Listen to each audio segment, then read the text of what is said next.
Packet Tamil news செய்திகளுக்காக செய்தி வாசிப்பது உங்கள் அபிதா. என் மகளுடன் நடித்த படத்தை தவிர எல்லா படங்களும் எனக்கு நஷ்டத்தை தான் தந்தது. Vijay Sethupathi open talk.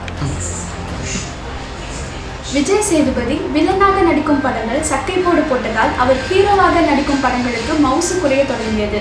இதனால் உஷாரான விஜய் சேதுபதி இனி வில்லன் வேடங்களில் நடிக்கப் போவதில்லை என முடிவெடுத்துள்ளார். அதன் பின்னர் முழுமையாக ஹீரோவாக நடிப்பதில் மட்டும் கவனம் செலுத்தி வருகிறார். அவரின் 50வது திரைப்படமான மகாராஜா என்ற திரையரங்குகளில் வெளியாகி இருக்கிறது. இப்படத்தின் ப்ரமோஷனுக்காக பல்வேறு பேட்டிகளை அளித்த விஜய் சேதுபதி சமீபத்திய பேட்டி ஒன்றில் தான் தயாரித்த படங்களால் ஏற்பட்ட நஷ்டம் குறித்து பேசியிருக்கிறார்.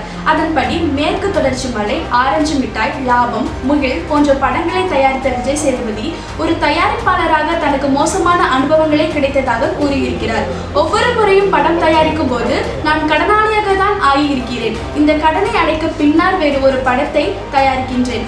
லாபம் படத்தினால் ஏற்பட்ட கடனை இப்போது வரை அடைத்துக் கொண்டிருக்கிறேன். படங்கள் தயாரித்ததில் நல்ல அனுபவங்களும் கிடைத்தது. அதை வைத்து இனி வரும் காலங்களில் நல்ல படம் தயாரிப்பேன். என் மகளுடன் நான் நடித்த முகில் என்ற படத்தை நான் தான் தயாரித்தேன். அந்த ஒரு படம் மட்டும்தான் எனக்கு லாபத்தை கொடுத்தது. அதை தவிர நான் தயாரித்த மற்ற எல்லா படமும் எனக்கு நஷ்டத்தை தான் தந்தன என ஓப்பனாகவே கூறியிருக்கிறார் விஜய் சேதுபதி.